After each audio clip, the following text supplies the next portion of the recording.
आप बता चुके हैं। तो आज का जो हमारा टॉपिक है इलेक्ट्रिक पोटेंशियल एनर्जी स्टोरेड इन ए चार्ज कैपेसिटर। तो इसमें हमें बताना है कि चार्ज कैपेसिटर में कितनी इलेक्ट्रिक पोटेंशियल एनर्जी स्टोरेज होती है, उसी के बारे में जानना है। तो सबसे पहले हम क्या लिखेंगे, सबसे पहले लिखेंगे the total amount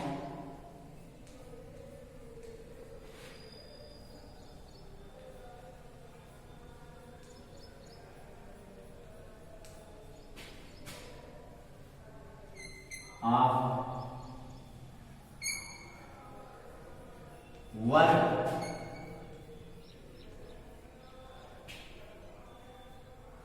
done in, क्या कर रहा है, the total amount of work done in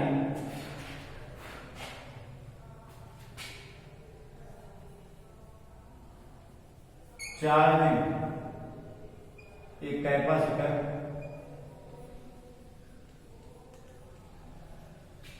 is stored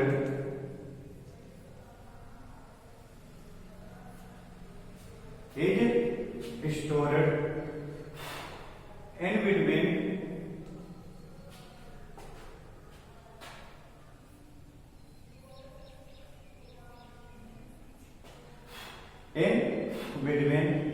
the capacitor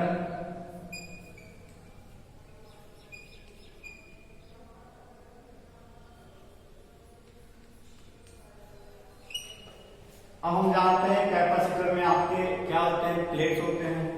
तो आप कैपेसिटर प्लेट्स एन फार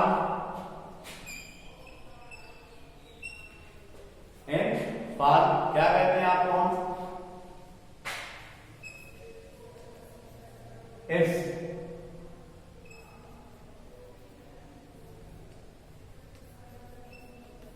इलेक्ट्रिक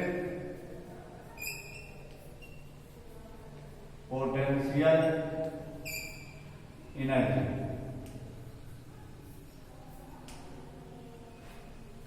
तो क्या कह रहा है, the total amount of work done in charging a capacitor is stored in between the capacitor plate in form of its electric potential energy. यानी आपका जो टोटल वर्क होता है, टोटल वर्क करने में जो आपकी एनर्जी कैपेसिटर प्लेटों के बीच में जो स्टोरेज हो जाती है उसी को हम क्या कहते हैं, इलेक्ट्रिक पोटेंशियल एनर्जी कहते हैं। उसके बाद आपका it is represented by capital you. इसको हम किससे रिप्रेजेंट करते हैं, कैपिटल यू से। उसका फार्मूला देखते हैं। तो आपका जो फार्मूला होता है वो फार्मूला पे वर्क डन यानी W इक्वल क्या होता है, आपका U होता है। और U इक्वल आपका फार्मूला क्या होता है, चार्ज इनटू एवरेज पोटेंशियल। अब हम जानते हैं आपका चार्ज क्या होता है, Q होता है। एवरेज पोटेंशियल आपका हो जाएगा V प्लस 0 बाई 2, तो आपका आ जाएगा हाफ QV। आपका पहला फार्मूला क्या आ जाएगा, हाफ QV। इसके बाद देखते हैं आगे। तो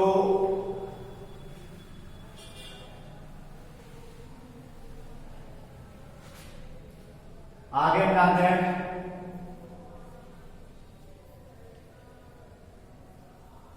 we know that आपका C इक्वल क्या होता है, Q अपान V। कैपेसिटर C इक्वल क्या होता है आपका, Q अपान V। और आपका यहां से Q इक्वल क्या हो जाएगा, CV हो जाएगा। और R में आपका V इक्वल क्या हो जाएगा, तो V इक्वल हो जाएगा आपका Q अपान C।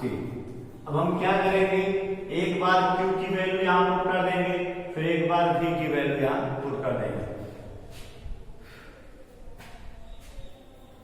अब यहां लिखेंगे हम putting the value of Q in equation first. इसको हम इक्वेशन क्या मान लेते हैं? फर्स्ट। यहाँ पर फॉर्मूला भी है और इक्वेशन फर्स्ट भी है। तो चलिए देखते हैं। तो इक्वेशन फर्स्ट में जब हम क्यू की वैल्यू पुट कर रहे हैं तो आपका यू इक्वल क्या हो जाएगा? हाफ क्यू के साथ आपको क्या रखेंगे? यहाँ पर सी बी और एक भी यहाँ पर होगा, आपको जाएगा हाफ सी बी स्क्वायर। उसके बाद क्या लिखेंगे हम? अगला पुटिंग द वैल्यू ऑफ, इस बार किसकी वैल्यू पुट करेंगे? v in equation first. तो आपका हो जाएगा u इक्वल हाफ, इस बार v की वैल्यू q अपॉन c, तो q अपॉन c जब पुट करेंगे तो आपका बन जाएगा q स्क्वायर बाई c। तो इस प्रकार से इलेक्ट्रिक पोटेंशियल एनर्जी का तीन फार्मूला आपको मिला। पहला फर्स्ट क्या मिला? u equal half Q V, second आपका क्या है? Half C V square, third आपका क्या है? हाफ क्यू स्क्वायर अपॉन सी।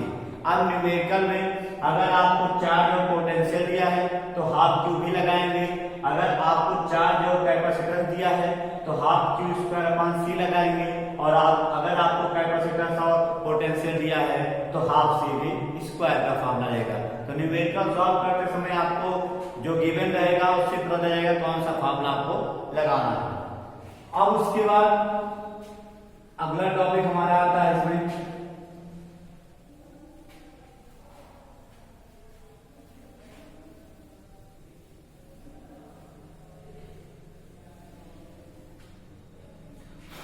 आपका आता है energy density of capacitor.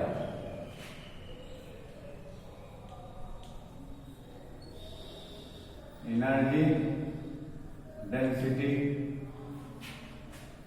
Of capacitor. तो एनर्जी डेंसिटी ऑफ कैपेसिटर, इसका फार्मूला बता दें। फार्मूले से ही हमारा जो होता है डेफिनेशन बनेगी। इसको हम किससे रिलेट करते हैं? एनर्जी डेंसिटी को हम रिलेट करते हैं स्मॉल यू से। इसका फार्मूला क्या होता है? U अपॉन में AB। अब U आप जानते हैं, U आपका क्या है? U आपका इलेक्ट्रिक पोटेंशियल एनर्जी है। U आपका क्या है? इलेक्ट्रिक पोटेंशियल एनर्जी है। और AD को हम क्या कहते हैं? वॉल्यूम है। ये हमारा वॉल्यूम है। क्यों?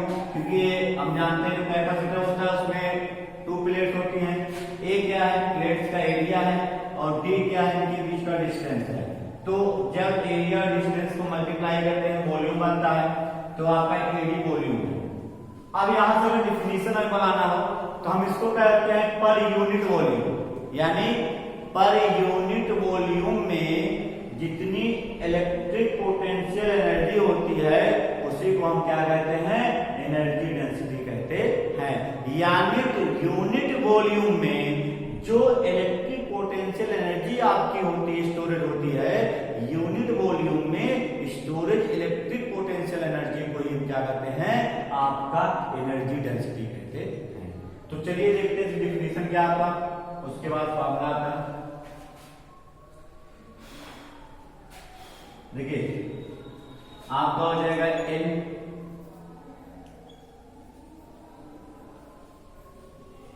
Charge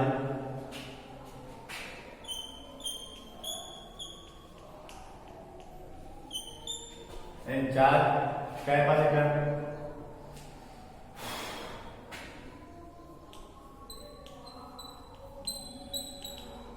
electric energy. इन चार्ज कैपेसिटर इलेक्ट्रिकल एनर्जी। अब इलेक्ट्रिकल एनर्जी किसमें? स्टोरेज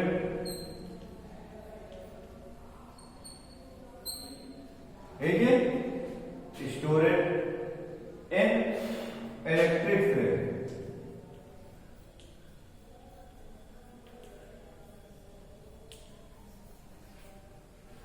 इन इलेक्ट्रिक फील्ड। उसके बाद देखिए आ गया क्या हो जाएगा आपका? बिटवीन द प्लेट्स, किसके बीच में?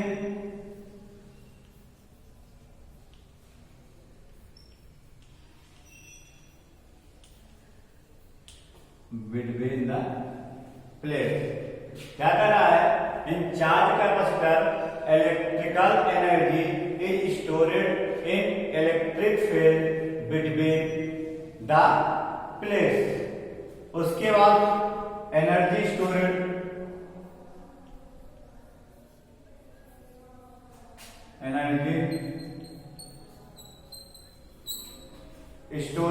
किसमें? पर यूनिट वॉल्यूम। हमें बताया था आपको पर यूनिट वॉल्यूम। क्या कह रहा है कि energy storage per unit volume. उसके बाद अब क्या हो जाएगा किसमें? In electric field, in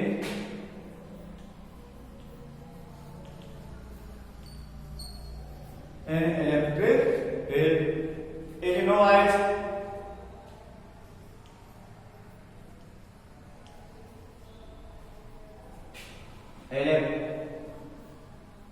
energy density.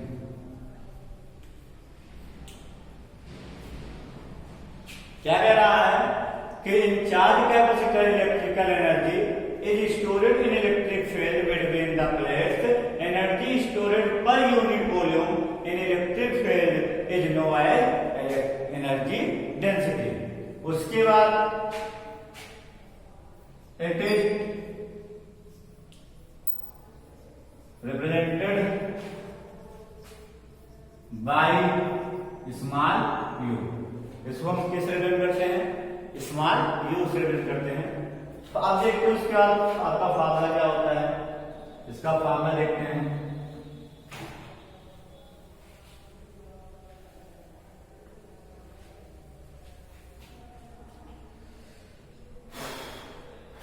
सबसे पहले हम मान लेते हैं लेट इन ए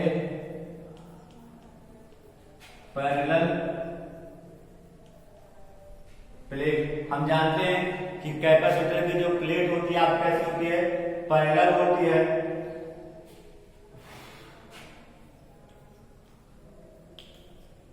एयर कैपेसिटर, लेट इन ए पैरेलल प्लेट एयर कैपेसिटर। उसके बाद हमारा क्या हो जाएगा? हम जानते हैं कितने प्लेट होती है? हमारी 2 प्लेट होती है। तो कितनी प्लेट आपकी हो गई? 2 प्लेट्स। आप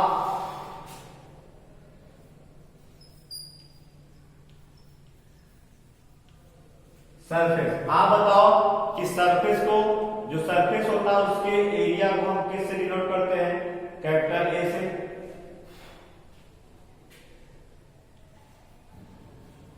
सरफेस एरिया आपका क्या हो गया? कैपिटल ए हो गया। उसके बाद आगे हम देखते हैं, तो आगे हमारा क्या हो जाएगा? इसके भी डिस्टेंस हम देखेंगे तो हो जाएगा आपका आर सेपरेटेड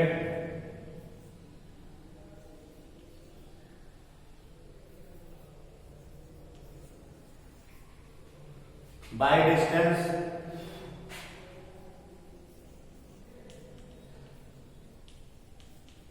क्या हो जाएगा आपका? Small D. अब उसके बाद यहां लिखेंगे देन कैपेसिटेंस ऑफ कंडक्टर। तो आपका हो जाएगा C पर A epsilon not upon D। जानते हैं कि कंडक्टर का जो कैपेसिटेंस होता है, अगर आपको एरिया और डिस्टेंस मालूम है तो क्या होता है? पैरेलल प्लेट का जो आपका कैपेसिटेंस होता है कंडक्टर का, वो कितना होता है आपका? A epsilon not upon D। A क्या होता है? A आपका सरफेस एरिया होता है। D क्या होता है? बीच का डिस्टेंस होता है। उसके बाद we know that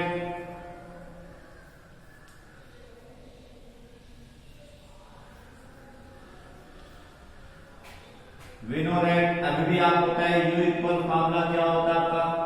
half C we square होता है। क्या करेंगे, ये आपका इक्वेशन फर्स्ट है, यहाँ से हम इक्वेशन फर्स्ट से सी की वैल्यू पुट कर देंगे, तो आपका हो जाएगा हाफ ए एप्सिलॉन नॉट अपान में डी, और इनटू यहाँ क्या हो जाएगा आपका वी स्क्वायर हो जाएगा। यही आप बोल देंगे इक्वेशन कहाँ से, फर्स्ट से। अब उसके बाद लिखेंगे, फिर आपका आ जाएगा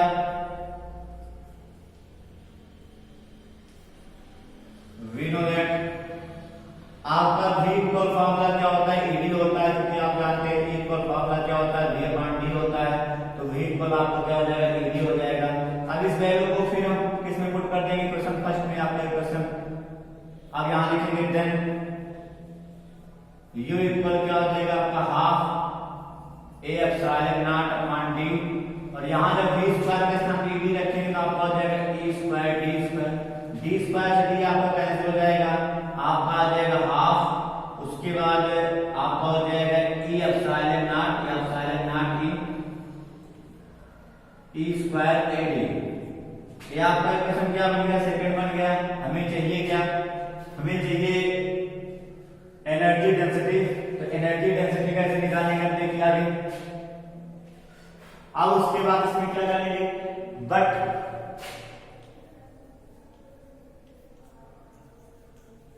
एडी इक्वल आपका क्या है, वॉल्यूम है।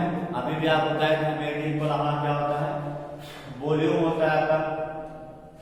तो आपका क्या हो जाएगा, देन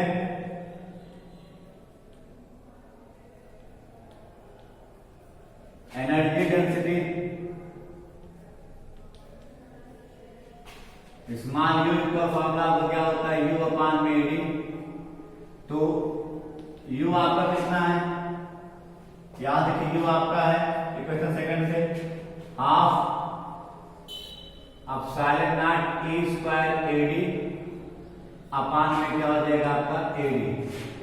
इक्वेशन कहां से, इक्वेशन सेकंड से। अब उसके बाद ad से ad क्या होगा, आपका कैंसिल हो जाएगा, तो आपका आ जाएगा small u equal half epsilon not e square, क्या हो गया आपका half epsilon not e square.